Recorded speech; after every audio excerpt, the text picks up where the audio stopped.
parecía imposible, aquello que parecía no tener salida, aquello que parecía ser mi muerte, pero Jesús cambió mi suerte.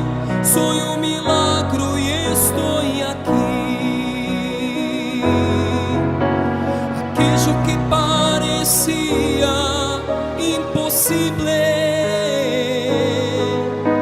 aquello que parecía no tener salida, aquello que parecía ser mi muerte, pero Jesús cambió mi suerte. Soy un milagro y estoy aquí. Úsame, soy tu milagro. Úsame, te quiero servir. Úsame, soy tu milagro. Úsame, te quiero servir. Úsame, yo soy tu imagen. Úsame, oh Hijo de David. Aquello que parecía imposible, aquello que parecía no tener salida, aquello que parecía ser mi muerte. Pues bien. Delante del fundador de la ciudad. Exacto, aquí es una estatua en honor al fundador de la primera ciudad romana, Caesar Augusta, que era el nombre de la ciudad antes que se llame ahora Zaragoza. Digo, bueno, es un punto centro, un punto de encuentro, lo que mejor aquí, la entrada de la ciudad para que la podamos conocer. Me alegro ver que Sí, gracias a Dios. Todo bien, todo bien. Por ti tampoco, Marcos, un gusto verte. Listo, venga, vamos ya para allí. Vamos. Perfecto.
Bienvenido al canal de Cristianos Evangélicos por el Mundo. Me encuentro en Zaragoza con Juan Ramón, que a ti te gusta que te llamen Juanra. Sí, perfecto. Muy buenos días, Marcos. ¿Cómo estás? Pues bien, gracias a Dios, muy bien, muy contento Ahora y muy agradecido. hay mucha gente por las calles porque estamos en las fiestas del Pilar. En plenas fiestas. Habéis venido en un momento muy bonito para ver la ciudad y además con buen tiempo para disfrutar por sus calles. Eres licenciado en psicología. Correcto, sí. Por la Universidad de Gerona, sí. ¿Estás casado? Sí. Tu esposa se llama Lidia, correcto. Y tenéis 2 hijos. 2 hijos, sí. Gabriel es el mayor, que tiene 14 años, y Joel, el chiquitín, que tiene 6 años. Tienes 47 años. Exacto. Y eres miembro de la Iglesia Vida Nueva de Tenerife. Muy bien, sí. Donde está el Soy pastor miembro. José Manuel Sierra es el pastor, sí. Es mi pastor, sí. Tenía muchas ganas de estar contigo, porque la última vez que nos vimos fue... En otro lugar. en un lugar muy bonito. En Barcelona. Sí, Ahí hicimos la despedida. Exacto. Estuvimos haciendo el viaje a Israel, Exacto. que colaboras con el pastor Manuel Sierra. Exacto, Pero sí. aquella despedida tan emotiva que tuvimos después de estar ese tiempo en Israel juntos, compartiendo y viendo lugares, y la verdad que fue un tiempo, una experiencia para mí inolvidable. Has comentado que hubo un fruto que fue el libro. Sí. ¿Lo tenías en la mente proyectado o el confinamiento ha hecho que se adelantase la publicación y que el sueño se cumpliese antes de lo previsto? A ver, sin duda las dos cosas. Por una parte, en mi mente, desde hace ya unos cuantos años, tenía la idea de transformar un poco en un libro lo que era la historia de mi vida, por llamarlo así. Entendía que esta historia, pues a ver, es una historia más, si te pones a pensar, no tiene nada de especial. Quizá lo especial de la historia lo es para mi vida, por lo que supuso, lo es para mi familia y para mi entorno. Y es especial porque es como la mano de Dios puede marcar un antes y un después en la vida de una persona. Entonces yo hace muchos años que quería hacerlo, pero bueno, ni encontrabas el momento, ni encontrabas el lugar y tenía cierto temor al contar la historia de tu vida porque, pues, hombre, te desnudas tu alma, la abres de cara al mundo y no sabes un poco las consecuencias que puede tener. ¿Qué sucede en el confinamiento? Bueno, pues estás encerrado en casa, tienes mucho tiempo para pensar. Sí. Y ahí pues recibo como una palabra de parte del Señor estudiando la Biblia, que a lo mejor luego la podemos comentar, y dije, bueno, pues este es el momento, voy a transformarlo en palabras. Y bueno, y ahí surgió la idea, un libro yo creo que es sencillo de entender, difícil de explicar y difícil de seleccionar qué parte de la historia contar, porque no puedes contar en un libro toda una vida. Y bueno, y gracias a Dios lo puedo decir, surge este libro, este título, para que toda aquella persona que lo quiera escuchar y leer, pues que sea una realidad para sus vidas. El libro ahora, para adquirirlo, es en Amazon. Sí, en Amazon, a través de Amazon, cualquier país del mundo, www.amazon.es, pues ya lo puedes buscar. Con el título, Hijo, perdona a tu padre. Exacto, hijo, perdona a tu padre.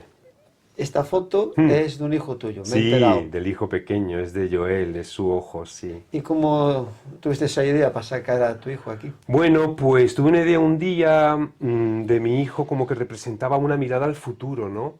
Yo pensaba que mi hijo es una de las pruebas reales y vivientes que una nueva vida es posible cuando yo, por ejemplo, consideraba que no había una nueva vida posible, que todo lo que había vivido era lo que me tocaba vivir. Y mi hijo representa una mirada hacia el futuro, una esperanza de que hay una nueva generación que en mi caso son mis hijos, que no tienen por qué vivir ni experimentar lo que yo viví cuando yo tenía esa edad. La mirada que yo tenía a sus años nada tiene que ver con la mirada que mi hijo tiene hoy en día, y esto es gracias a Dios. ¿Verdad? Estar en un hogar donde Jesucristo es el centro, Así el es. amor de Dios. Así es, muy diferente al hogar que yo tuve. misericordia. Así es. Este libro lo titulas, como he dicho, Hijo, Sí. perdona a tu padre. Sí. Pero también puede ser hermano, perdona a tu hermana. Sí, claro. Esposa, perdona a tu esposo. Claro. O esposo, perdona a tu esposo. O tío, perdona a tu sobrino. Sí, claro. Hijo, perdona a tu padre porque es mi experiencia, porque fue lo que yo necesité hacer para poder seguir avanzando en mi vida cristiana. Yo tuve que perdonar a mi padre, pero hay personas que necesitan perdonar a otras personas que no son su padre, son su madre, su hermano, o a ellos mismos incluso, para poder avanzar en la vida cristiana. Y por eso ese es el título. Para mí, la verdad que ha sido una bendición tremenda el poder leerlo, porque es como tú dices, está hecho de un lenguaje sencillo, Sí. que cualquier persona puede entender lo que Sí. dices aquí, ¿no?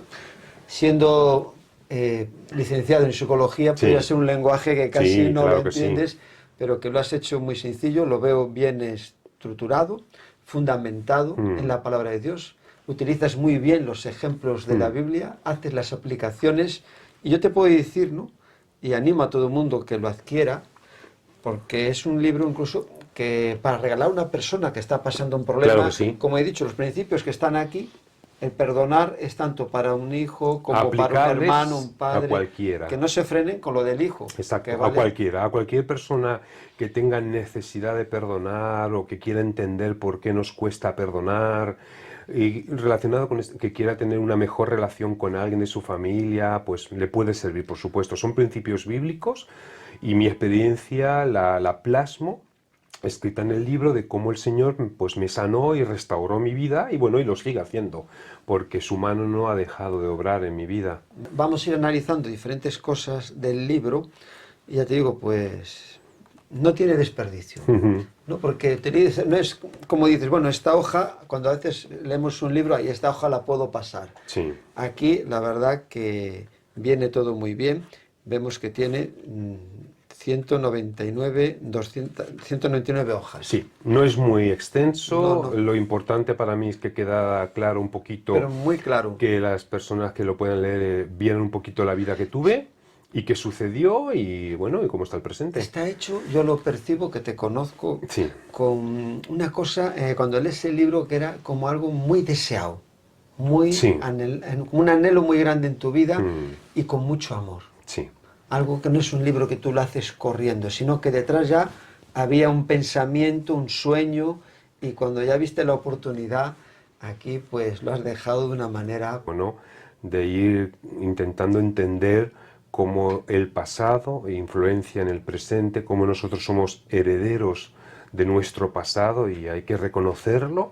El pasado influye, pero también es que no somos esclavos de él.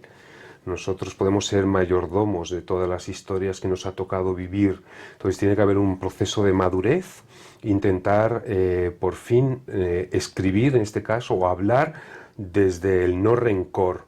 Poder hablar, como tú dices, del amor, con amor, claro. Porque si hablas desde el rencor o hablas desde la amargura, las palabras serían muy distintas. Entonces, si la historia está olvidada y está perdonada, pues entonces hablas de otras maneras. Y tu vida restaurada, Sí, el claro. Señor, entonces eso te Claro. lleva a ser más libre. Claro. No hay un perjuicio, es un libro, ¿no? Como se dice, objetivo, ¿no? Sí, sí. Entonces, me llama la atención que en esta historia tuya también hablas de tu madre. Sí, claro. Sois 6 hermanos. Sí, fuimos 6, uno murió hace años. Fuimos 6, yo soy el sexto, El último. fui el último.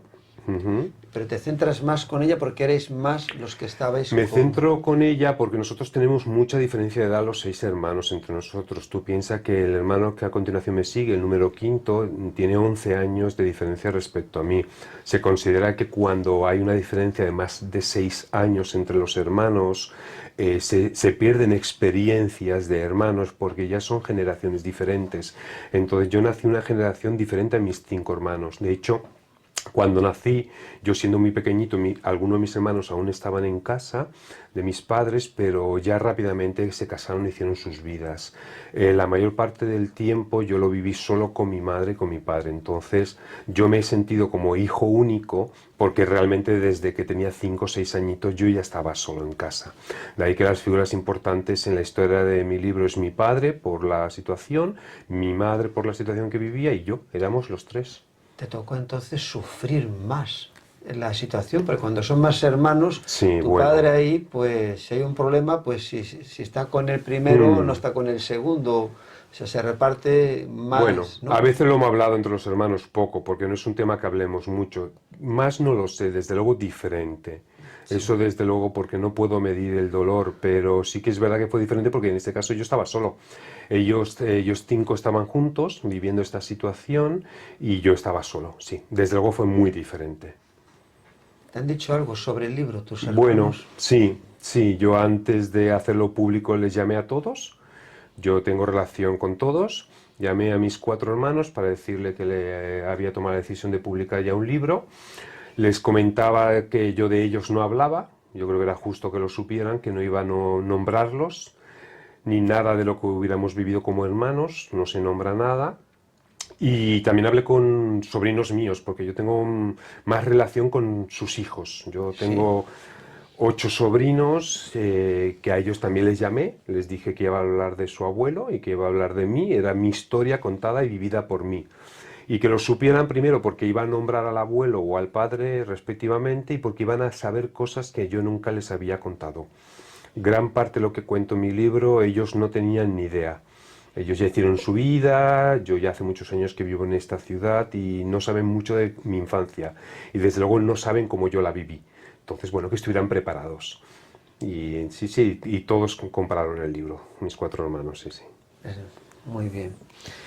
Aquí, la verdad, cuando ves las primeras páginas, estás viviendo un infierno. Y aquí, por ejemplo, ¿no? La 24, en ocasiones, para llamar a mi madre, usaba un silbato a modo de árbitro de fútbol, o más bien a modo de quien llama a su mascota que se encuentra lejos y que quiere que regrese. Ella comía siempre apartada y sola en la cocina, y yo solo en el comedor. Eran unas normas y había que obedecer. Así, no lo puedo explicar de otra manera, porque era así. Él nos trataba así, nos trataba pues como animales, y a mi madre se dirigía así, sí. Eran las normas que había en casa. Tu madre tuvo que sufrir mucho, ¿no? Sí. Con Tú los piensas que nosotros nacimos en un lugar roto, mi padre fue un hombre maltratador, tanto física como psicológicamente, y era un maltrato diario, Marcos, era continuo. Él nos enseñó a temerle y a obedecerle. Él decía, estas son las normas y así había que cumplirlas. Él nos trataba como animales, con desprecio y con odio. Mi madre sufrió muchísimo y yo como niño nací y crecí en ese mundo. Para mí era el único mundo que existía, ¿eh? Yo lo normalicé. Yo pensaba que era la vida normal de todos.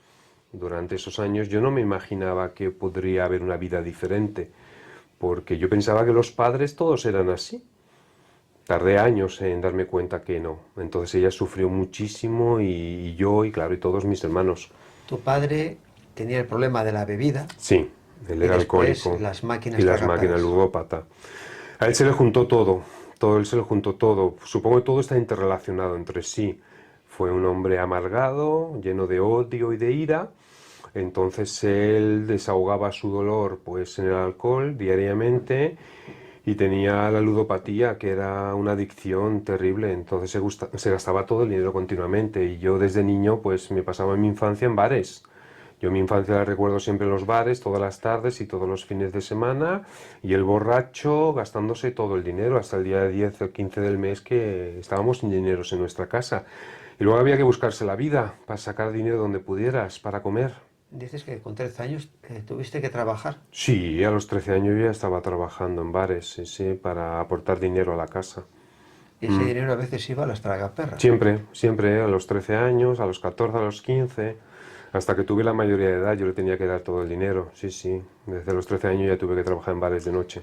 Por todo lo que hizo tu padre durante muchos años, en tu corazón se anidó el odio, el rencor. Sí. A ver, muchos sentimientos mezclados, muchos sentimientos. Miedo sobre todo, mucho miedo, mucho vacío, un vacío de vida, y odio hacia él, y rabia. Supongo que todo está mezclado, y el preguntarme cada día el por qué nos trataba de esta manera. Yo me atormentaba a mí mismo con los porqués. ¿Por qué hacía eso? Yo no era creyente de decirlo, ¿vale? En aquel entonces hemos hablado que soy cristiano evangélico, yo no era cristiano. Desde los 21 años. A los 21 años conocí al Señor, probablemente ya hablaremos de eso, pero claro, yo nazco en una familia de no creyentes, mi padre es no creyente, yo tampoco, bueno, ese era mi mundo, entonces mucho odio, mucho deseo de acabar con su vida, pero mucho miedo, yo tenía temor, yo tenía que estar pendiente cada día de que no me hiciera daño y que golpeara lo menos posible a mi madre. Decir también, Marcos, que estamos hablando de una Cataluña, yo nací en Cataluña, de una España, por decirlo así, de los años 80. Los 80 y los 90 no son lo de ahora.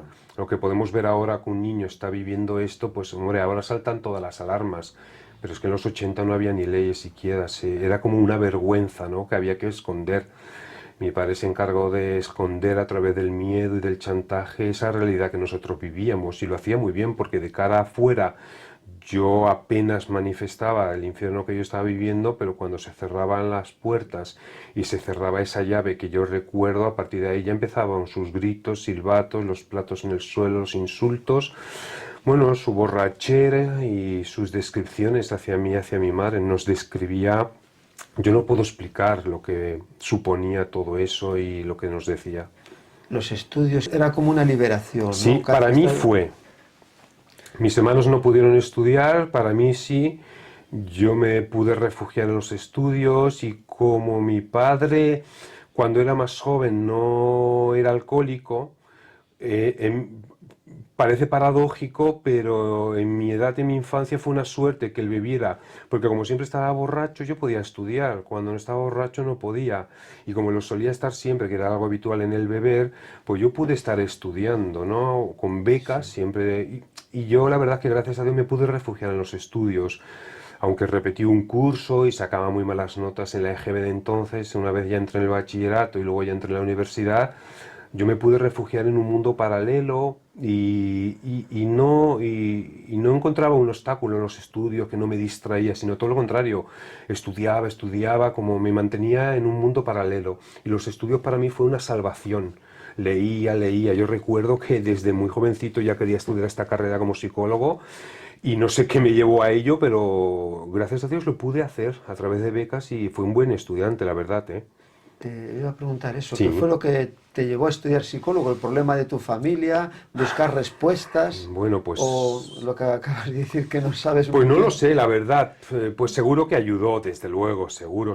Y quise buscar respuestas en la psicología y quise entender un poquito el por qué había vivido yo esa situación y algunas respuestas yo creo que las obtuve, pero otras no. Y la psicología, pues probablemente yo diría porque yo tuve mucho contacto con el dolor de muy niño. Sí.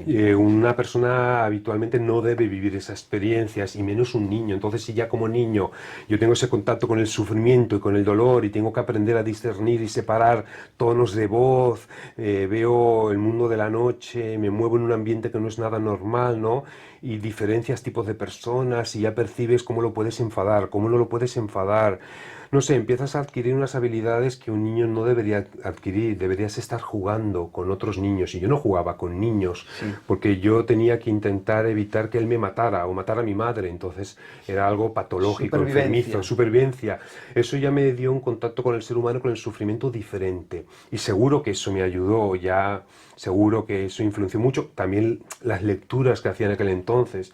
Yo leía a Freud y leía psicólogos de la época, nada normal de un niño de 10 años. Ese tipo de lecturas, pero encontraba respuestas en entender el comportamiento humano, el porqué de las cosas, y eso me llevó. Sin duda yo no sería el que soy por la vida también que llevé. Hay un dicho que dice, lo que no mata hace a uno fuerte. Sí, ¿Maduraste antes lo que de pasa es que la te edad? hace fuerte o te hace víctima al final, ¿eh? Yo creo que está el filo de la navaja, sí, a veces te hace fuerte, pero a veces sucumbes bajo toda esa historia pasada, a veces no sales, ¿eh? Y tenías un problema, ¿no? Cuando le comentabas a amistades lo que estabas pasando, Bueno, era muy difícil, ¿no? a ver, tampoco yo lo podía comentar, ¿eh? Yo no lo comentaba a nadie, yo lo guardé Pero en aquí secreto. había como un rechazo, comentas en el libro, Sí.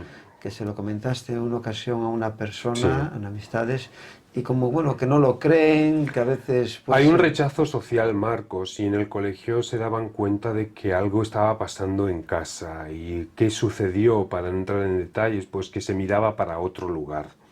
Se miraba para otro lugar cuando había signos evidentes de que yo estaba siendo maltratado en mi casa. Era muy evidente, pues las notas, pues faltar a clase, estar llorando continuamente en clase como yo lloraba, pues los síntomas de la introversión, de no jugar en el patio, yo recuerdo, de no tener bocadillo para comer, los otros tenían para comer, yo no sé, hay tantos síntomas que uno se da cuenta, por ejemplo, no acudir a las fiestas de fin de curso, no ir a las excursiones, hoy lo miras y hoy habría un seguimiento y enseguida llamarían a una comisión de absentismo porque este niño no está yendo a clase, en mi caso no había aquello. No lo culpo, de todas formas. Yo soy muy consciente de que aquel país no tiene nada que ver con la cultura que hay hoy en contra de la violencia, que se habla mucho de la violencia también hacia la mujer. No se habla nada o poco de la violencia hacia los niños, ¿eh? Siempre En la en la televisión es televisión- hacia la mujer. Sí, esto, Y hay que hablar, ¿eh? por eso, Pero ¿y los niños? es verdad, están como los olvidados, ¿no? Claro, por eso Cuando yo digo pasa algo, el se sufrimiento centra- silenciado de los niños. Se centran en las mujeres Y para... está bien hacerlo. Sí, sí, Pero ¿y los niños? es verdad. Yo era aquel niño que no podía verbalizar lo que yo vivía, pero los vecinos lo sabían y callaron. Los que pasaban por la calle oían los gritos porque se oían en la calle, seguían caminando.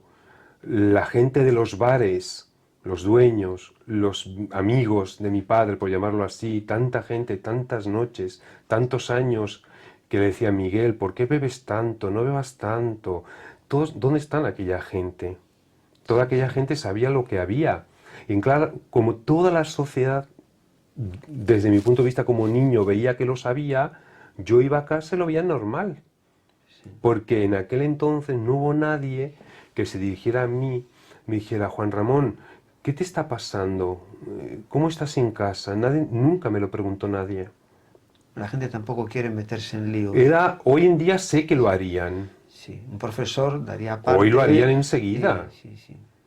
Pero en aquel momento, por eso era un sufrimiento silenciado, silenciado por mi padre, silenciado por la sociedad. Yo estoy contento hoy de que en la sociedad ya no se silencia. Yo creo que a los niños todavía no se habla de ellos. Se les quiere proteger para no nombrarlos, pero hay que decir una realidad que existe. Que la están sufriendo. Claro, y esos niños, ¿cuál es la voz de esos niños?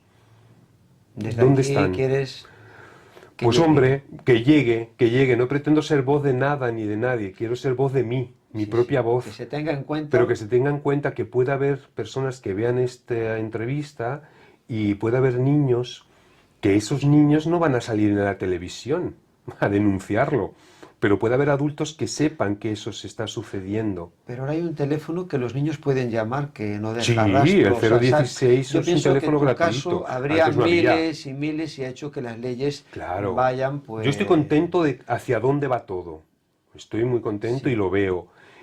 Pero claro, yo quiero plasmar que como cristiano y como creyente yo viví esa historia, cómo puede afectar en la mente de un niño esa historia, pero que también hay un mensaje de esperanza, que lo vivido, que ese pasado no va a determinar tu futuro, que cuando Dios entra en tu vida se produce una sanidad y una restauración, y que si hoy puedo hablarlo y hoy puedo contarlo, es como dice el libro, es porque yo he podido perdonarlo, y eso es un acto y es un proceso, es un trabajo de muchos años.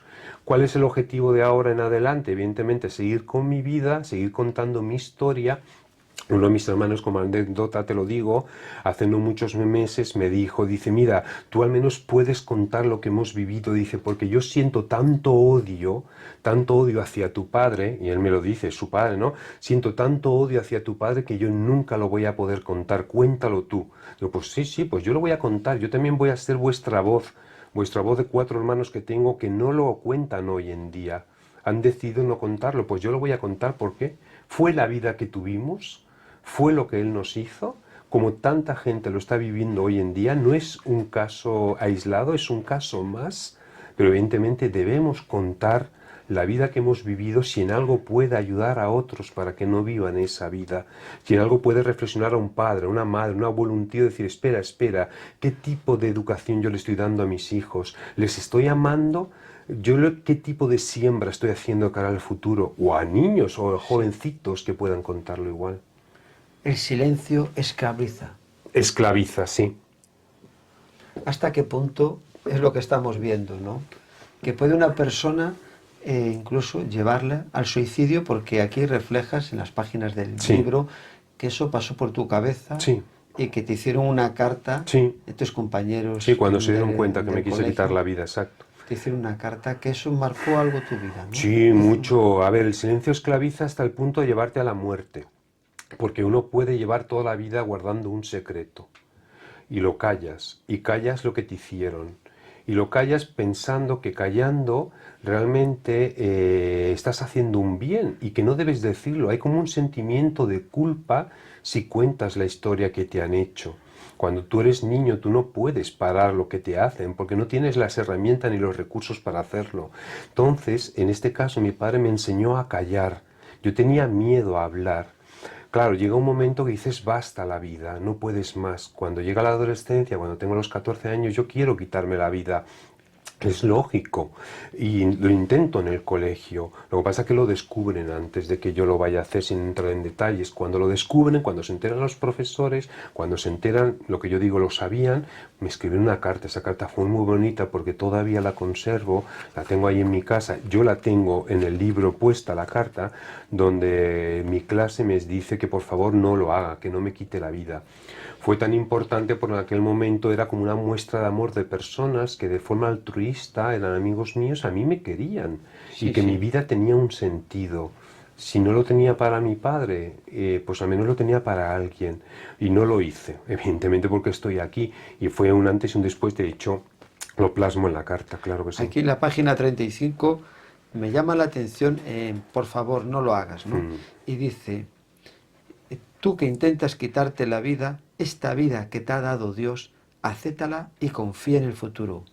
Reza, tranquilízate y lo Y lo conseguirás. conseguirás. Dice, es bastante extensa, ¿no? Sí. Pero vemos, ¿no?, que hablan de Dios en la carta. Hablan de Dios, concretamente la chica que la escribió, la que redactó con su mano la carta, sin ser creyente ni nada, Sí. ¿eh?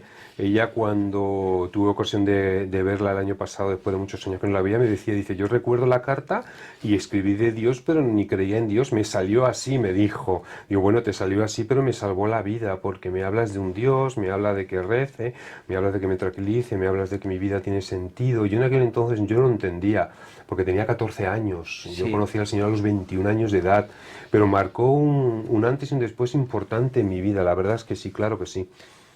La conversión está en el capítulo 3. Sí, A través de unos familiares Sí. y amigos te hablan. sí. Y ese día que vas a la iglesia, al escuchar una alabanza, Sí, después de escuchar, mientras estabas escuchando, caes de rodillas y te pones a llorar así fue. durante Así una fue. hora. Sí. Ahí, ¿cómo fue eso? Bueno, no lo puedo olvidar nunca. El 30 de abril del año 95, decido por primera vez visitar una iglesia evangélica y cuando entro en la iglesia tenía mucho miedo, mucho reparo. Digo, a ver, aquí, ¿qué me van a hacer aquí? En una iglesia, yo que soy ateo, yo que no creo en Dios, pero bueno, entro ahí, veo mucha gente entrando, todo el mundo besándose, todo el mundo abrazándose, y digo, madre mía, me van a besar y todo el mundo abrazándome, sin conocerme. Bueno, me llama la atención, porque no era un entorno al que yo estaba acostumbrado, y me pongo a ver las luces, me pongo a ver las sillas, la situación de todo, es que yo no iba nunca a una iglesia. Bueno, entro en la iglesia y sí, lo cuento porque fue algo muy radical en mi vida, fue muy llamativo. Porque cuando empieza la alabanza y sonando una canción que quiero recordar, que la pongo también en el libro, ahí caigo de rodillas y lloro mucho. Me dicen lo de la hora porque después lo hablo y hablamos de ese momento. Me dice, sí, sí, que estuve muchísimo tiempo llorando. Recuerdo perfectamente todo lo que lloraba y yo me dirigía a ese Dios al cual no creía yo y decía, y recuerdo la frase que le dije, Dios, si existes, te necesito. Sí. Sí, sí. En la página 46. Y dice aquí, y en ese preciso instante en mi mente vino como una luz blanca que Sí, surgía de es lo más cierto, profundo del es universo cierto, es cierto. y viajaba hasta el mismo lugar en el cual yo me encontraba de rodillas, entre lágrimas, y a continuación una voz no audible Sí. que empezó a sonar en mi cabeza me dijo, sí, existo. No lo podré olvidar nunca esa luz, y es verdad. Surgía de lo profundo del universo y llegaba hasta mí y yo estaba en lágrimas y era la primera vez que yo dije, Dios, si existe, te necesito, y recuerdo esa frase, ¿eh? Sí existo. No hubo nada más. Sí existo. Y a partir de ahí, por primera vez en la vida, tuve la sensación de que había alguien que me estaba viendo y que estaba a mi lado. Antes no lo tenía. El 29 de abril yo no tenía esa sensación de que hubiera alguien. Y yo miraba por todos lados. Digo, madre mía, esto ha sido una sugestión, pensé. Me han sugestionado el ambiente, no sé, los olores, las luces, algo tiene que haber pasado, pero yo tenía esa sensación extraña, era diferente, recuerdo mucha confusión, pero tenía mucha paz interior, nunca puedo olvidar esa paz que nunca yo Estar había en paz con Dios. sentido. De abrirle Sí, tu no, yo no corazón. le ponía todavía nombre a las cosas, no sabía lo que era, pero recuerdo paz interior, porque después yo regresé a casa y todo seguía igual, ¿eh? Mi padre igual, todos igual, ahí no cambió nada, él siguió, pues, hombre, ya en entonces, cuando yo tenía 21 años, él ya físicamente no me maltrataba, pero él seguía tratándome muy mal a mí, a mi madre, pero todo sigue igual, pero yo por dentro recuerdo la paz y el amor es lo que más me costó aceptar. Me costó mucho trabajo aceptar el amor de Dios. Ese día que llegaste, Sí. ¿lo recuerdas ahora bien? Sí, lo recuerdo muy ¿Qué bien. hiciste? ¿Fuiste a la habitación? Nada, ese día estuve comiendo, no le dije nada a mi padre, me fui a la habitación, intenté pensar qué me había pasado, al día siguiente tenía que ir a la universidad, no fui, decidí no ir, caminé por la calle, caminaba por la calle intentando pensar qué me pasaba, si Dios existía. Bueno, tardé unos días en ir a la universidad Y lo primero que hice fue contarlo a la universidad. Fue lo primero a los compañeros. Estaba en tercero de carrera y les conté a todo el mundo que me había oído a Dios. Bueno, me trataron de loco, la verdad. No te voy a engañar. Estudiando psicología. Estudiando tercero de psicología, sí, me trataron todos de loco y bueno, me criticaron bastante, mucha gente se burló de mí, hubo mucha oposición en la universidad a lo que me había pasado. Porque lo conté tal cual, ¿eh? Lo conté tal cual. Tal cual, que había visto una luz y todo. Tal cual lo conté en la universidad. Y sí, hubo mucha burla, mucha crítica, indiferencia, perdí muchas amistades. Fue complicado, los inicios fueron complicados. Luego lo conté en mi casa y fue oposición, insultos, blasfemias. Fue muy difícil los inicios. ¿Y cuándo decides, bueno, el que no toma su cruz no puede ser mi discípulo, convertirte en un discípulo de Jesús? Bueno, pues es que a partir de ahí, bueno, me compro una Biblia, empiezo a estudiarla, me reúno en la iglesia, empiezo a asistir a reuniones caseras, voy empezando a leer la palabra, el Señor está trabajando mi vida, las cosas en mi casa quiero que cambien y es todo un proceso, ¿no? Pero hubo un momento de inflexión cuando yo en mi corazón sentí con mucha fuerza que que el tema del perdón era muy importante en mi vida, muy necesario. Yo tenía que perdonar mi pasado y mi vida si yo quería seguir caminando. Como dice la palabra, ¿no? Ninguno que mira hacia atrás y pone su mano en el arado es apto para el reino de Dios. No porque el Señor no quiera contar contigo, Sí. sino porque no eres apto, no estás capacitado. El peso es muy grande y si miras hacia atrás, pues te desvías del camino. Y hubo un proceso muy difícil de mucho trato del Señor hacia mi vida, de que yo tenía que perdonar a mi padre o la historia, mi pasado, lo que yo había vivido, si yo quería seguir caminando hacia adelante. Yo tenía bien claro que quería seguir al Señor firmemente porque yo lo que vivía y lo que sentía jamás lo había sentido.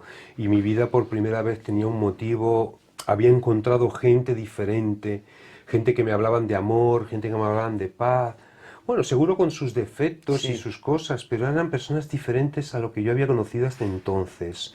Entonces yo decido en aquel entonces, estamos hablando del año 97-98, pues que mi vida tenía que transformarse. Yo quería servir a Dios plenamente. Pero Dios claramente me decía en su palabra, debes perdonar. Y eso me marcaba, me golpeaba la cabeza diariamente. Y yo le decía, yo no podía perdonar. ¿Cómo iba yo a perdonar? Yo no podía. Y me lo repetía una y otra vez. Pero fue un proceso. Ese proceso el Señor posibilitó que yo ya me viniera aquí a Zaragoza a vivir. Yo me vine en el 99, ya me quedé aquí y todo. Y el separarme también físicamente de aquella historia, de aquella circunstancia de mi casa, ayudó en mi proceso de sanidad y de restauración. Y a partir de ahí, pues fue todo un caminar diario en el Señor y un trato de su Espíritu en mi vida para que yo pudiera perdonarle. Lo hablas de una manera y cuando lo escribes es más profundo. Sí, Ahora claro. hablándolo, dices, ¿no?, que tú aquí en la página 52, que estabas dispuesto a predicar su palabra allí donde me enviara, a dejar todo lo que fuera necesario con tal de hacer su voluntad. Tan solo deseaba cumplir lo que me mandara. Cuando el Señor me dijo, perdona a tu padre, perdona a tu padre. En ese preciso instante intenté quitarme esa idea de la cabeza, en absoluto, bajo ningún concepto, jamás perdonaría a mi padre. En mi osadía llegué a decirle a Dios, pídeme lo que quieras, pero eso no me lo pidas, porque no lo voy a hacer jamás. Se hizo silencio en mi habitación. Lo recuerdo perfectamente. Pídeme lo que quieras. Le dije, pídeme lo que quieras, pero no me pidas que perdone a mi padre. Y él me dijo, solo te pido eso. Y fue una lucha, fue muy complicado, fue muy difícil poder verle y recordar y decir, yo te perdono. Porque al fin y al cabo, el yo te perdono significa todo lo que yo siento, todo lo que me has hecho pasar de años, todo mi vacío, no te lo voy a hacer pagar. Decido que yo no voy a hacer nada en contra tuyo. Y lo primero que me salía es decir, no te mereces eso. Te mereces sufrir por cada día de sufrimiento que me has hecho pasar. Pero claro, yo soy cristiano. Yo leo la palabra en ese momento y veo el amor de Dios. Pero yo no siento eso. Luego entiendo ese proceso del Señor, de cómo va trabajando mi vida y cómo se hace necesario que para yo ser apto para el Señor, para poder hacer todas las demás cosas, En mi caso, cada uno tendrá su debilidad, su aguijón, su problema, cada uno tendrá su circunstancia. En mi persona era que yo debía perdonarlo, porque era tan grande el odio que yo tenía, estaba tan marcado en mi identidad su dolor, todo lo que me había hecho, que determinaba mi vida. Es que mi vida era todo lo que él decía. Tú piensas que yo hacía todo lo que él decía. Él llamaba, yo acudía. Él hablaba, yo iba. Era él mi vida, todo. Cuando leías en Mateo 5, del 44 delante, pero yo os digo, amad a vuestros enemigos, Sí. hacer bien a los que os aborrece, bendecir a los que os maldicen. Me hubiera gustado que no existieran esas palabras, desde luego en la Biblia. Las hubiera borrado con tipes o arrancado las hojas, de verdad, me costó, lo tengo que reconocer. Fue muy difícil. Pero cuando yo decidí al final, digo, de acuerdo, ayúdame a perdonar, ahí fue como un punto de inflexión, hubo como un cambio en mi vida. Era, al fin y al cabo, en la práctica yo diría de que se demostró en que yo a mi padre yo ya lo trataba de una forma distinta. Aunque él pudiera insultar, yo ya no me mantenía callado con miedo y temblando, porque yo tenía mucho terror. Yo ya le hablaba, yo ya me dirigía a él, ya le preguntaba cómo estás, ya le decía muchas veces, pero ¿por qué bebes tanto? ¿Por qué juegas tanto? No sé, mínimamente, pero mi relación con él empezó a cambiar. Y él lo notó en tu vida. Sí. Que le mirabas con amor, le tratabas con amor. Sí, no eras ese mirarle hijo- con amor como tal no llegaba a hacerlo tan fácilmente, ¿eh? No, hasta el final de sus días ya fue, porque sentir amor hacia él no sentía, la verdad, humanamente hablando como hijo, pero sí que sentía como, era, ¿qué diría yo? Como una misericordia, como decir, pobre, ¿no? Pudiendo vivir una vida feliz, porque cuánta amargura tienes, ¿no? Cuánto te has perdido, cuánto daño estás haciendo pudiendo escoger otro camino. Sentía, no sé, no pensaba en mí, es que pensaba en él cuando yo actuaba, no pensaba en mí. Es que cuando hay así heridas tan profundas, yo sé de casos de personas, y Señor, dame un tiempo Sí, a que me fortalezca claro, en tu palabra, porque a veces no es fácil perdonar. claro, En la oración del Padre Nuestro, Jesús, al final, cuando le enseña a orar a sus discípulos, y claro, tú ahí perdonas, claro, pero después queda esa restauración, o sea, te sientes libre sí. delante de Dios, ¿no? Yo te he perdonado. Vale, ¿y ahora qué? ¿Ahora Ahí qué? viene. ¿Y ahora qué? Pues ahora hay que demostrarlo, ¿no? Hay que demostrarlo en el día a día. Nosotros no podemos perdonar solamente de palabras, sino de acción, de comportamiento. Le tienen que seguir unas obras. Si realmente has perdonado, tú debes vivir de forma diferente. Y tienes que ser diferente, demostrar que eres diferente, sabiendo que a tu alrededor todo el mundo es igual. Nada ha cambiado, pero algo en ti ha cambiado. Entonces yo me aferré a la Biblia. Yo dormía con la Biblia por las noches. Era tan grande el vacío que había en mi alma que yo dormía en la cabecera, porque me daba compañía, su palabra me acompañaba, y mientras yo lloraba y me desahogaba, el Señor me daba las fuerzas para poder yo seguir hablando con Él y dirigirme a mi Padre, no desde el odio, sino desde el perdón, empezar a vivir de una manera diferente. Y bueno, y ya insisto, es un proceso, es un cambio diario, pero la palabra de Dios, al fin y al cabo, ¿qué es la palabra de Dios? Es la historia del perdón de Dios a la humanidad, es una historia de perdón. Entonces yo creo que la historia del perdón todos tenemos que poder aplicarla a nuestra vida. Yo creo que todos tenemos que perdonar algo, y todos fallamos y todos nos tienen que perdonar seguramente a nosotros. Entonces el perdón es algo diario, práctico, actual, que tenemos que ejercitarlo cada día. Tanto pedir perdón como que perdonar a otras personas. Cuando a Jesús le estaban crucificando, Padre, perdónales porque no saben Hasta lo que el hacen. último momento el Señor lo dijo. La buena noticia de todo es que sí, has podido vivir la vida que has vivido, has podido llegar hasta lo más profundo, pues como Jonás, que desciende de Jerusalén, que se va a una barca y desciende a lo profundo a la bodega, que de la bodega a lo más profundo de la barca se tira al mar y se va a un pez, da igual. Tú puedes caer en lo más profundo del mundo, en la mayor de las miserias humanas, que con Dios es posible una nueva vida, es posible una restauración, que nosotros no tenemos que esperar a la nueva Jerusalén para tener un nuevo cuerpo glorificado y que sí, que en el cielo las cosas serán felicidad y allí no lloraremos. No es necesario esperar ese momento. Aquí en la tierra podemos disfrutar de esas primicias que Dios nos promete que vamos a tener en el futuro. que la palabra de Dios tú la puedes hacer real en tu vida y que tu vida se va a transformar, y no solamente te va a transformar tu vida, que lo importante es que no se queda en ti, sino que va a bendecir y va a ser un fruto hacia otros, hacia tu familia, tu entorno, tus amistades, que no se queda solamente en algo Sí. bueno para ti, sino que va a bendecir a otros. Aquí en el libro veo que el perdón ocupa muchas páginas. Sí, Es la piedra central. angular. Es la piedra angular, Angular. el perdón, sí. Y aquí dices, ¿por qué perdonar? En el capítulo 6, y comienzas escribiendo, cuando no perdonamos, sin darnos cuenta, establecemos una atadura invisible con la persona que nos hizo daño. Pensamos que somos libres en la situación, no nos damos cuenta de que en realidad vivimos como esclavos de aquel que nos sometió con sus palabras y acciones. Así es. Suena como muy bonito, ¿no? Muy poético, pero es real. Las peores ataduras son aquellas ataduras que no vemos, las que no son físicas, que son las ataduras del alma, aquellas ataduras de amargura, de Sí. rencor, de dolor, que te atan al recuerdo y te atan a la herida. Lo importante que yo quiero transmitir es que cuando realmente odias a alguien, que cuando tienes rechazo hacia una persona sin darte cuenta, hay una relación de dependencia de esa persona, porque el dolor te mantiene unido a la otra persona, pero el sufrimiento, el odio, la amargura, a quien realmente le está haciendo daño es a ti mismo, porque tú eres el que estás llevando ese dolor en tu vida. Y probablemente la otra persona te ha herido y está disfrutando de la vida Tan pancha. tan tranquilamente. Y eso lo he visto. Claro, y tú con amargura Lo experimentamos. dices, no le hablo porque siento rabia, y el otro es feliz. ¿No nos damos cuenta que el dolor a quien nos está perjudicando es a nosotros mismos? Entonces, ¿de qué manera yo digo tenía que perdonar, que permitió que se rompieran las cadenas? Porque al fin y al cabo yo ya no me convertía en la misma persona que él era.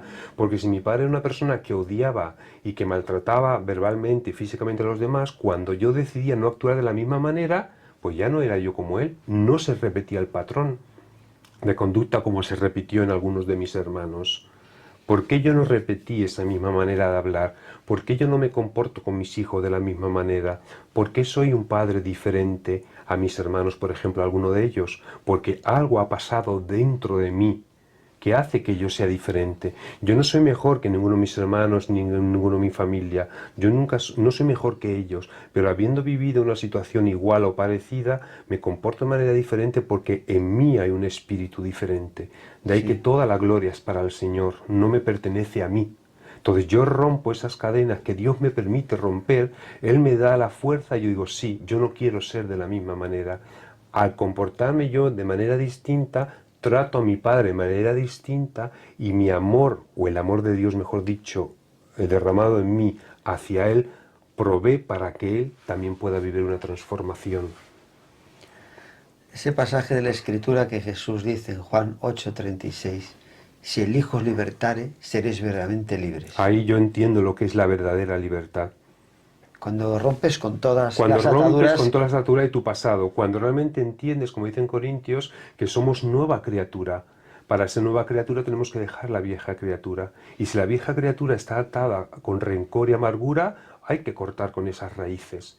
La conversión te permite un nuevo nacimiento espiritual, pero tú sigues teniendo la misma mente. Tú no tienes una mente diferente al día siguiente. De ahí que tu mente necesita ser renovada día a día. Somos nuevas criaturas con la misma mente. en esa fase de tu vida, que cada persona es un mundo diferente, Sí. en los mismos problemas, uno los puede vivir de una manera o afectarles de otra, depende del trasfondo, la situación.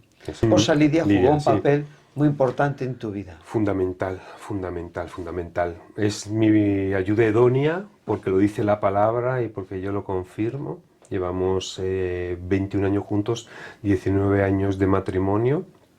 Cuando decidimos unirnos en matrimonio y crear una nueva historia en común, etcétera, pues claro, yo aporto al matrimonio. No aporto nada de dinero, pero aporto mucho deseo y mucha voluntad de amar y todo, pero aporto un pasado, una historia, mucho dolor, mucha tristeza, un corazón muy maltratado por la vida, ella también con sus experiencias, aunque ella viene de un trasfondo cristiano, etcétera, mucho mejor que el mío, por decirlo así, más sano, y ella como ayuda idónea, pues en el día a día me ha ayudado pues a ser el marido que soy, y el padre que soy hoy en día. Siempre digo que como marido me tiene que valorar ella y como padre me tienen que valorar mis hijos. Yo no puedo decirlo. Ellos no están aquí, pero bueno, probablemente el que llevemos 19 años juntos y que tengamos 2 hijos pueda ser una prueba visible de que se puede construir una historia desde el amor. Claro, ella me ha enseñado a lo que significa ser amado y amar. En mi caso, en pleno sentido de la palabra, no bonito, no metafórico, qué bonito, me ha enseñado a amar. No, no, es que me ha enseñado de verdad. Porque aparte de Jesús, la primera persona a la cual yo he sentido verdaderamente que me amaba es mi esposa. Hasta ahora no había visto un amor igual. Vemos unas fotos Sí. que has subido en Facebook Vale. celebrando los 19 años de Perfecto, casados. claro que sí.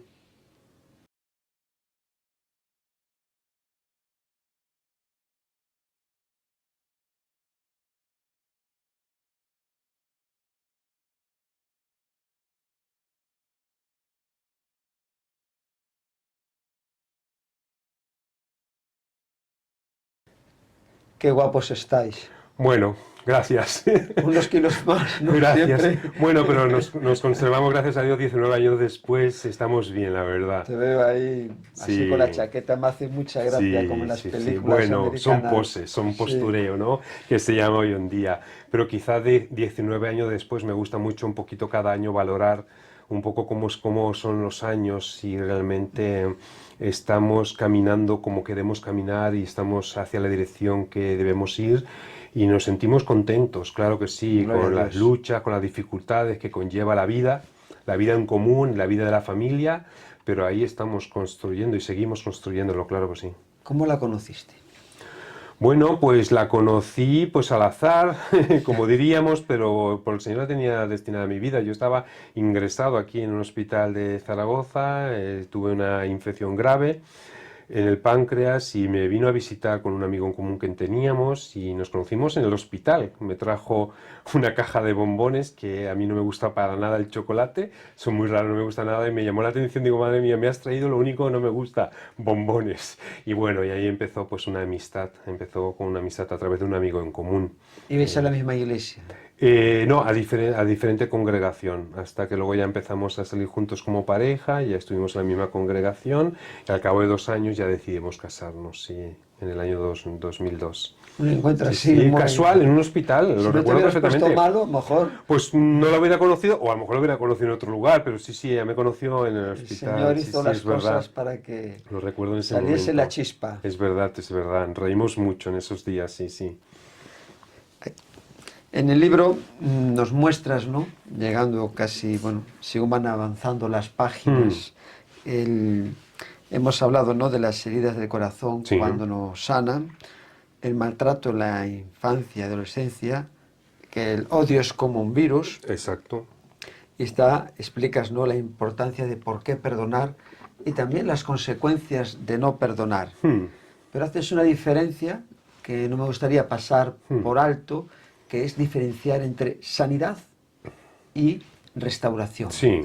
Una persona puede recibir la sanidad espiritual, Sí. al odio, a todo, Sí. pero no puede ser restaurada, ¿no? A lo mejor. Claro, yo en mi caso lo he vivido y lo pongo porque yo creo que eso nos toca los pies al suelo, ¿vale? Como he comentado, nosotros somos sanos, el cristiano recibe la sanidad de Dios de todas las heridas, de todo su pasado, en el mismo momento que decides creer en Jesús y que su Espíritu llega a habitar en nuestras vidas. En ese momento se produce por fe lo que es una salvación, pero la salvación está unida a la sanidad. El Señor dice que sana nuestro corazón, que Él venda nuestras heridas, que Él es nuestro sanador, que Él ha venido a los que tienen necesidad de médico. Bueno, hay muchos pasajes que nos hablan de su sanidad. El Señor no nos va sanando poquito a poquito, cada día un poco. Él nos sana al instante, de forma espiritual, todas las áreas de nuestra vida, porque si no, no sería posible una nueva vida, una nueva criatura con todas las viejas heridas del ayer. Pues vaya nueva criatura que eres. Bueno, somos sanos, vale. Pero a partir de ahora, ¿qué pasa? Mi vida externamente continúa igual. Debe empezar a haber cambios. Y ahí viene lo que yo le llamo la restauración. ¿Qué es la restauración? Pues como dice la palabra, la restauración de todas las áreas de la vida. Pues a lo mejor tienes que ser restaurada el área de las emociones, tienes que ser restaurado en tu forma de pensar, Tiene que ser restaurado, por ejemplo, tus relaciones con el trabajo, con tus relaciones contigo mismo, tus relaciones en la sociedad, digamos, todas las áreas de la vida que cualquier ser humano tiene, tienen que ser restauradas por el Señor si lo necesitan ser restauradas. En mi caso concreto, por ejemplo, yo tenía muchos problemas con aceptar o sentir que a mí me amaban. Pues yo tenía que ser restaurado en ese área. En el área del amor de los demás hacia mí. Yo partía, por ejemplo, siempre de la desconfianza. Yo desconfiaba mucho de la gente. Hombre, no puedes ir por la vida desconfiando de todo el mundo, porque es que al final eres bastante infeliz. Aprender de quién puedes confiar y de quién no era un área que debía ser restaurada en mi vida. Ya que yo he sido sano por el Señor, es que la restauración es posible. Y la restauración lleva su tiempo y lleva su proceso. De ahí que puede ser que de la noche a la mañana cuando te conviertas, como he comentado, no todo ha cambiado. El cambio habla de una santificación, dice la palabra, de cada día ir llenándote más de Dios y que ese más de Dios afecte a todas las áreas de tu vida. Para un niño maltratado, importante, los pensamientos y las emociones que tiene. Qué piensa, cómo se ve a sí mismo, cómo ve al mundo. Todo eso debe ser restaurado por Dios. Es muy importante también las palabras, lo que confesamos. Claro. Porque eso nos ata, ¿no? Claro. Ahí hablas de que ama la vida, comerá del fruto de la vida, ¿no? Claro, porque uno habla lo que siente, lo que tiene, entonces según lo que hablas así eres, ¿no? De la abundancia del corazón habla la boca, lo que tienes en el interior lo dices. Y el otro, ¿cómo transmites el mundo a un niño? ¿Cómo le transmites a un niño cómo es el mundo? A través de las palabras. El niño empieza a entender el mundo a través del mensaje que las personas más importantes le transmiten, que son sus padres. Le enseñan, este es el mundo, y son los padres los que le dicen, y cada situación tiene una palabra. Entonces, las emociones se transmiten por palabras primeramente, y luego también por gestos. Entonces, claro, uno aprende a entender el mundo por lo que le han dicho. Y a partir de lo que le han dicho, el niño empieza a construirse cómo es el mundo. Se construye cómo es el mundo, que en mi caso era un mundo hostil, negativo, malo y cruel, y además le pone una emoción a esa construcción. El mundo es malo porque yo soy malo. El mundo me trata así porque yo me lo merezco así. Le otorga una emoción a esas palabras. Llegas a creerte que todo lo que te han dicho es verdad, que le pasa a mucha mujer maltratada, que eres lo peor del mundo, no vales para nada, eres una basura. ¿Por qué? Porque si la persona que te tiene que amar te dice que eres así, será que es verdad, que tienes razón. Entonces ya empiezas a ver el mundo tal y como tus padres o la persona más significativa de tu vida, a veces tíos, abuelos o gente importante, te han dicho que es el mundo y te han dicho que eres tú así.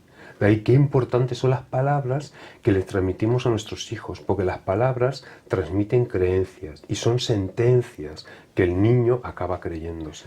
Es verdad, ¿eh? Yo lo he visto en personas que a lo mejor el hermano, no con mala idea, eres fea, estás gorda, y esa persona acabó siendo acomplejada. Lógico, a ver, una persona que está gorda, por decirlo así, ya sabe que a lo mejor le sobran kilos, no hace falta que el mundo se lo diga. Si alrededor se lo dice, le está transmitiendo que lo que ella ve que es o él que tiene es importante y que es un defecto, es un problema. Entonces, por un equilibrio mental, para que tú estés en equilibrio con tu entorno, llegas a creer que lo que tu entorno dice es real y que te debes preocupar de eso, porque te van señalando continuamente. Entonces tú contigo mismo luchas para que lo que tú tienes no quieres tenerlo, para que te dejen de señalar. Los seres humanos nacemos con necesidad de aceptación social. Si el entorno no te acepta y te señala algo, ese algo se convierte en un defecto y se acaba convirtiendo en ti mismo también un defecto. De ahí que qué importante es todo lo que le decimos a los demás. No informes a alguien, por ejemplo, que tiene un problema del problema, porque ya lo sabe. Si no sabes cómo ayudar, pues dile cómo te puedo ayudar. Al menos escúchale, oriéntale, pero nunca desde señalarlo, porque lo acabas convirtiendo en un problema. En la página 102 dices, ¿no?, hablando de la restauración en la vida de un creyente es un proceso que dura toda la vida y va desde dentro hacia afuera, de lo roto a lo unido, de lo que no se parece al diseño de Dios, asemejarse día a día a una idea de cómo debe ser nuestra vida. ¿No? La sanidad es un proceso interno. Correcto. Y lo otro es hasta el final de los días. Hasta el final de los días. Hay el que Señor va a poner estar ladrillos. trabajando con nosotros, así es, claro que sí. Y también comentas habiendo sido ya sanados por el Señor, hay personas que nunca le permiten a Dios restaurar algunas áreas de la de la vida. Ahí es muy importante tener en cuenta porque ahí nos habla de cambiar. Un creyente, si algo tiene que aprender desde sus inicios, es que la vida es un constante cambio. Y el cambio nos habla de crecimiento, nos habla de madurez, de dejar viejas cosas. Nos cuestan los cambios, nos cuesta salir mucho de nuestra área de confort. A veces, sin darnos cuenta, nos aferramos a las heridas porque forman parte de nosotros, de nuestra identidad. Tenemos que desprendernos de viejas formas de pensar y de sentir si queremos crecer y seguir adelante. ¿Te acuerdas, Marcos, por ejemplo, me viene a la memoria ahora el caso de ese cojo que fue sanado en el estanque de Betesda, que hemos tenido ocasión de visitar ahí en Jerusalén, que después de 38 años que estaba enfermo, le dice Jesús, y se movían las aguas porque dice la tradición que había un ángel que las movía. La primera palabra que le dice Jesús es: ¿quieres ser sano? Y uno se queda así pensando, bueno, Señor, a ver, perdona, es una falta de respeto, ¿no? Esto, no sé, yo llevo 38 años enfermo y me pregunta si quiero ser sano. Pero es que Jesús sabe perfectamente lo que está pidiendo. Yo lo cuento en el libro. Jesús, cuando nosotros le conocemos y queremos hacer su voluntad, en determinadas maneras o con otras palabras, siempre nos va a decir: ¿quieres cambiar? Porque cambiar nos va a doler. Nos va a doler dejar viejas formas de comportarnos. Nos va a doler mucho dejar viejas formas de pensar. Esa es la restauración. Hay áreas que no nos gusta que el Señor nos toque y cambiarlas porque nos aferramos al dolor, pero muchas veces sin saber cómo, porque nos protege sin darnos cuenta de ese dolor. De ahí qué importante es dejarnos tratar por el Señor, buscar ayuda. Si hay gente que dice: yo llevo años luchando con el mismo problema, tengo la misma debilidad, tengo el mismo vicio. Si no lo hablas, si no lo dices, si no lo verbalizas, nunca vas a salir de esa situación. De ahí que es importante buscar ayuda si por ti mismo no puedes, para que Dios restaure esa área. ¿Restaure hacia dónde? Hacia el diseño original, hacia una vida de amor, de respeto, de libertad, de tener pensamientos conforme a la palabra del Señor, etc. Son muy interesantes todos los ejemplos que pones en Jeremías, como has dicho, en el alfarero, Jonás, ¿no? Sí. en Elías, también en la vida de José. Sí. Todo está muy ilustrado, te lo has trabajado mucho con la guía del Espíritu Santo. Señor, claro que lo que sí. aquí en la página 155 lo que estás hablando, cambia tu manera de pensar y de interpretar los acontecimientos Muy importante, por los que has tenido que pasar. pensamientos. Modificará sin duda tu manera de vivir. Exacto. Y aquí también dices lo que ahora acabas de señalar, la importancia de hablar, de no callarse una cosa. Sí. Pero tienen que ser también personas que tengan una madurez espiritual o en la vida, ¿no? Claro, no a cualquiera. Piensa, Marco, nosotros pensamos que cuando no decimos algo, como que lo tenemos superado, pero todo queda en la mente. La mente archiva todas las experiencias que tiene y generalmente utilizamos estrategias que se llaman psicología de evitación. Intentamos evitar hablar y pensar en algo que nos preocupa. ¿Por qué? Porque obtenemos lo que se llama un refuerzo inmediato.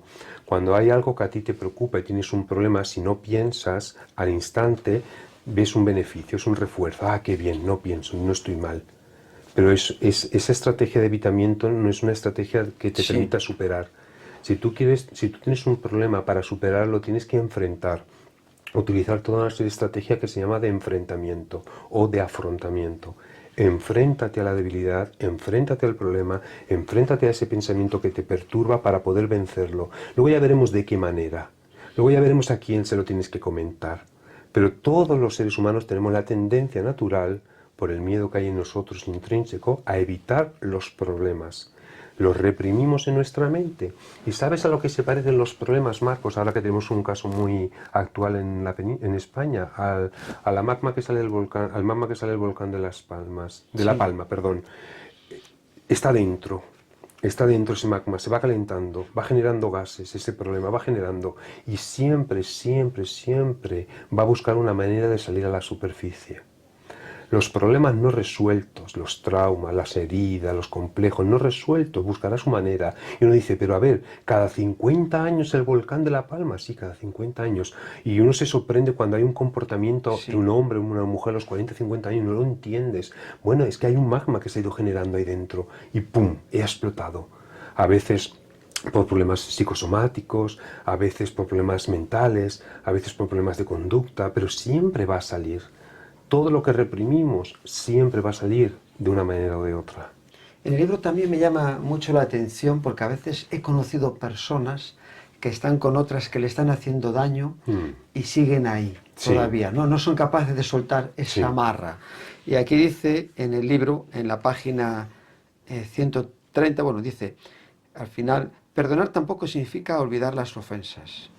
Dios nos ha dado la capacidad de tener memoria, de recordar las experiencias para que aprendamos de ellas y no cometamos los mismos errores. Tenemos memoria para poder ser prudentes y conducirnos sabiamente por la vida. Y aquí también en la página 31 dices, sin embargo, en otras situaciones, sobre todo si la traición que hemos recibido es muy importante, la traición o el daño, ¿no? Si se ha roto la confianza en la persona, cada uno tendrá que seguir su propio camino, ya que habrás comprobado que continuar a su lado resulta imposible, ya que te daña y te perjudica. Y sigues escribiendo, es difícil volver a querer de la misma manera a la persona que te hirió, a pesar de haberla perdonado. Exacto. Entonces, a veces las compañías llega un momento que cuando es perjudicial para la vida de uno, no puede estar toda la vida, no 70 veces 7, pero llega un momento que cuando afecta en la vida de uno es salir en paz y romper amarras. Porque piensa una cosa es perdonar y otra cosa es la reconciliación. Perdonar depende de uno, reconciliarse depende de dos. Yo debo perdonarlo todo porque el Señor nos pide que debemos perdonar y por muchas razones que explico en el libro. Pero reconciliarme es volver a tener la misma relación que tenía con la persona antes de que me hubiera hecho la ofensa. Ahí necesitamos mucha sabiduría a la hora de saber cuáles son las compañías que nosotros decidimos tener en nuestra vida. De qué manera la gente nos va a influenciar, qué tipo de amistades queremos. Hay personas concretamente que nos han herido una y otra vez, las tenemos que perdonar, pero si siempre hacen lo mismo, si no quieren cambiar, pues entonces nosotros no somos cristianos que somos masoquistas y nos exponemos al peligro voluntariamente para que nos hagan daño. Ahí está el aprendizaje. Tenemos la capacidad de aprender de las experiencias. Perdonamos, pero cada uno hace su vida en los casos más dramáticos o la relación se ve perjudicada por la experiencia que hemos vivido. Y luego ya veremos al final si la reconciliación es posible, completa o no. Eso por eso son significados distintos según la ofensa recibida y si la reconciliación es posible. Y por otro, la importancia de las compañías es que, claro, uno se rodea de personas que van a influenciar en tu vida. ¿Y de qué hablan tus compañías? ¿Cuáles son los temas de conversación? Se habla de negatividad, se habla de cosas bíblicas, se habla de crítica, se habla de cosas que nos edifiquen. Eso es la alimentación que nosotros recibimos también cada día. Es muy importante que seamos sabios en lo que se llama la mayordomía de las relaciones, que decidamos qué personas van a formar parte de nuestro círculo íntimo. No hacer acepción de personas, como dice en la Biblia, claro, pero tenemos que cuidar que no ¿quiénes nos son afecten nuestras personas, en nuestra nuestros salud síntomas? espiritual y Claro, natural. influencia muy directamente el tipo de compañías que Es nos muy rodean. importante cuando se vive una situación así difícil, como tú dices, buscar consejo en la familia, en el pastor, los hermanos, y comentar, ¿no? Porque tú dices de nunca quedarse uno con el problema, sino también comentarse a otra persona porque te puede traer luz y te puede ayudar a tomar una decisión. Es importantísimo rodearse de consejeros, como nos enseña la palabra, que la multitud de consejos está la sabiduría y ahí encontramos la voluntad del Señor en personas serias, responsables, que te van a entender aunque no hayan vivido la misma experiencia, pero van a permitir que tú puedas verbalizar y poner nombre a lo que vives o a lo que te está sucediendo. Realmente cuando dos colaboran juntos, si uno cae el otro lo puede levantar, ¿no? Pero si tú estás solo, si caes, ¿quién te va a levantar? Terminas el libro mostrándonos el agradecimiento hacia Dios, que es muy importante por lo que hace en nuestras vidas. Por supuesto.